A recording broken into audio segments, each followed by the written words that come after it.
আজকে আমরা চলে আসছি সরাইল পাঠানপাড়া ক্যাফে অ্যারাবিয়ান খ্যাপসা এই রেস্টুরেন্টের নাম। আর এখানে আরেকটা আছে, এখানে এটা হইতেছে স্বপ্নপুরি ফুচকা জোন। তো আমরা যেখানে আসছি এটা হচ্ছে পাঠানপাড়া, সরাইল পাঠানপাড়া। সরাইল পাঠানপাড়া হচ্ছে ব্রাহ্মণবাড়িয়া সদর থেকে 12 কিলোমিটার দূরে অবস্থিত। এখানে সিরিয়ালের 3টা খুব সুন্দর করে রেস্টুরেন্ট সাজানো আছে। ওইটার নাম আমার সঠিক খেয়াল নাই ওইটা কি, কিন্তু এখানে 2টা আছে আর ওইদিকেও একটা আছে। এখানে খুব সুন্দর করে লোকেটিভ পরিবেশে। তো আমি মূলত আসছি হচ্ছে ব্রাহ্মণবাড়িয়া সদর থেকে। আর ব্রাহ্মণবাড়িয়া সদর থেকে আমি প্রথমে এসেছি বিশ্ব রোডে। বিশ্ব রোড থেকে এখান থেকে অটো দিয়ে আমি এখানে এসেছি হচ্ছে 20 টাকা ভাড়া নেবে। তো যারা ব্রাহ্মণবাড়িয়া থেকে আসবেন বাসে বা সিএনজি যেভাবে আসেন 30 থেকে 40 টাকা ভাড়া নেবে। আর তারপরে বিশ্ব রোড থেকে এখানে পাঠানপাড়া বললেই, সরাইল পাঠান বললে আপনারা এখানে 20 টাকা বা 30 টাকা ভাড়া নিতে পারে বড় জোর বেশি হলে। তো আমরা একটু ভিতরে যাই দেখি এখানে ওনাদের কী কী জিনিস আছে। তো প্রথমে ঢোকার আগে এখানে লেখা আছে এই যে cafe Arabian kabsa and fuchka house. এই যে প্রত্যেকটা এর আগে বা ক্যাফে বাগানবাড়িতে গেছিলাম, যে প্রত্যেকটা জায়গাতে হচ্ছে বাচ্চাদের জন্য একটা এন্টারটেনমেন্ট করার জন্য ব্যবস্থা থাকে, এখানেও আছে। আর পাশের ওইটাতে আমি পরে যাবো। তো এই হচ্ছে ভিতরের পরিবেশ, এটা আমি দেখি আপনাদেরকে দেখাই, একটু একটু করে দেখাই যে এখানে একটা নৌকা রাইডিংয়ের ব্যবস্থা আছে। আর যারা এই যে উপরে খুব সুন্দর করে ঘরগুলো করে রাখছে, এখানে ওরা খুব সুন্দর করে এখানে আপনার যারা ছবিও তুলতে পারবেন। এখানে খুব সুন্দর করে এই পরিবেশটা সাজানো হয়েছে এখানে। তো আমরা দেখি কর্তৃপক্ষ কেউ আছে কিনা, ভিতরে কেউ আছে কিনা। তো এখানে পিৎজা থেকে শুরু করে বার্গার থেকে শুরু করে সব কিছু এখানে আছে ওনাদের। যে ভিতরে খুব ওপেন স্পেস এরিয়ার ভিতরে এই জায়গাটা, ভিতরে যারা বসতে পারবেন সেটাও পারবেন, বাইরেও বসার জায়গা আছে বাইরে।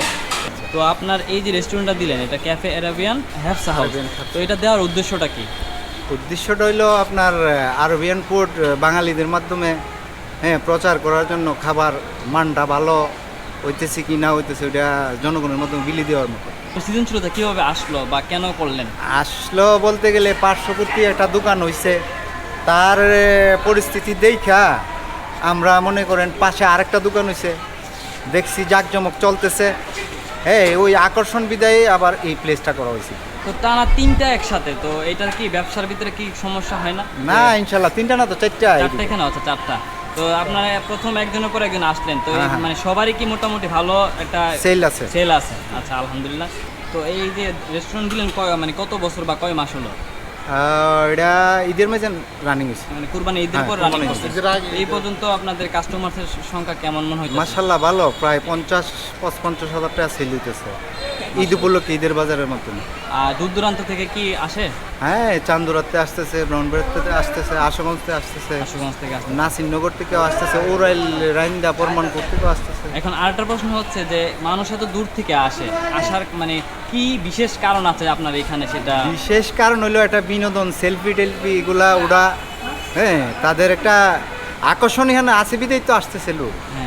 এরপর খাবার মানও ভালো, মানে সাজিবের মাধ্যমে খাওয়া যেতে পারে। একজন পার পিসে একজনে 100 টাকা বিলের মাধ্যমে খাইয়ে দিতে পারে। আপনাদের এখানে কি কি আছে খাবার? এখানে বর্তমানে ফুচকা আছে, আপনার খ্যাপসা আছে, নান রুটি আছে, এই গ্রিল মুরগি আছে, পুরা মুরগি, আবার ব্রুস্টেড আছে, ওই যে ফ্রাই চিকেন, পিৎজা আছে, বার্গার আছে। তো আপনাদের খাবারটা কি রিজনেবল প্রাইসের মধ্যে পাবে? হ্যাঁ নর্মাল, মানে কোনো এটা আপ ডাউন নাই, মানে কন্টিনিউ রেট। ওই যে মুরগি আপনার 400 টাকা রেট, একটা ব্রুস্টেড 70 টাকা। তার মানে আপনি বলতে চাচ্ছেন বার্গার হইলো আপনার 100 টাকা। তুলনামূলক রিজনেবল প্রাইসে সবাই খাবার খেতে পারবে। তো আমি মূলত এইটা থেকে বের হলাম, এখন হচ্ছে স্বপ্নপুরি ফুচকা জোন, এর সাথে আরেকটা অবস্থিত। এটার আমি দেখার চেষ্টা করি যে এটা একটু হয়তো অনেক আগে হয়েছে। কিছু রাইডিংয়ের ব্যাপারটা এখানে আছে, আপনারা যারা দেখতে পাচ্ছেন যে এখানে কিছু ব্যবস্থা আছে। খুব সুন্দর করে এটা ডিজাইনটা করছে, এটা হয়তো আগে করছে বিধে ডিজাইনটা খুব সুন্দর করে করছে। এখানে আপনার নাগরদোলা থেকে ধরে সব কিছুর একটা ব্যবস্থা আছে, যে আমরা দেখতে পাচ্ছি খুব সুন্দর করে ডিজাইনগুলো করা আছে। এটা হচ্ছে স্বপ্নপুরি ফুচকা জোন। আমাদের সরাইলের মধ্যে প্রথমে ছিল না এরকম একটা পরিবেশ, তো সরাইলের মানুষ এরকম একটা পরিবেশ চাইছিল, তাই আমরা একটা করলাম আর কি। অনেক দূর দূরান্তের লোক, মানে ডিস্ট্রিক্ট লেভেলের লোক আমাদের এখানে আসে, মানে ঢাকা থেকে লোক আসে, আপনার এই যে হবিগঞ্জ, মাধবপুর, ওইদিকে আমাদের কসবা, নবীনগর, আমাদের নাসিরনগর, এই যে লাখাই থেকে পর্যন্ত লোক আসে। খুব সুন্দর করে এখানে গুছায় ওরা রাখছে, এটা খুব সুন্দর করে। ওইটার থেকে এটার একটু ডিফারেন্সটা একটু বেশি। এখানে নাগরদোলা আছে বাচ্চাদের জন্য বরাবর মতো, এখানে দোলনার ব্যবস্থা আছে, যারা ছবি তুলবে এই যে ছবি তুলতেছে এখানে মানুষ যারা আছে এরা ছবি তুলতেছে এখানে। আর এখানে প্রত্যেকটা কাউন্টারের একটা নাম আছে সুন্দর করে, যেমন হচ্ছে এই যে এখানে লেখা আছে আসমানি পরি, তো এখানে খুব সুন্দর করে নামগুলো রেখে রাখছে আসমানি পরি, আর এটা হচ্ছে লাল পরি, এরকম করে প্রত্যেকটা কাউন্টারে সুন্দর করে নাম লিখে রাখছে। কিচেনের এটা ওনার আমি হই, তো আমার সাথে আরেকজন পার্টনার আছে। তো উদ্দেশ্য নিয়ে ওই সময় তো কোনো কিছু ছিল না, সরাইলের ভিতরে একটা ঘোরার বসার ফ্যামিলি নিয়ে বাচ্চা টাচ্চা নিয়ে ইয়া করার কোনো একটা ইয়া ছিল না। তো এইটা চিন্তা ভাবনা নিয়ে মাথায় একটা ইয়া করলাম ছোটোখাটো, তো করার পরে তখন আশেপাশে আরও হয়েছে। আমার এটাই প্রথম স্বপ্নপুরি তো ফুচকা দোকান। কতদিন বা কয় মাস হলো বা কয় আমার বছর? এটা প্রায় 6 মাসের মতো। 6 মাস। তো আপনার মানে কাস্টমার কেমন পাইতেছে? হ্যাঁ আলহামদুলিল্লাহ, কাস্টমার সারা পাইছি। প্রথম অবস্থা তো প্রচুর কাস্টমার আসছে, এখনও আছে। তো এখন ওই অনেকগুলো ওয়াতে কিছু ডিভাইড হয়েছে, তো আছে। আমার এটাতে স্বপ্নপুরি একটা ব্র্যান্ড আছে। তো আপনাদের এখানে খাবারের কি কি মানে কয়টা আইটেম আছে বা কি কি? আইটেম বলতে কি ফুচকা আইটেম আছে আমার কাছে 10টা।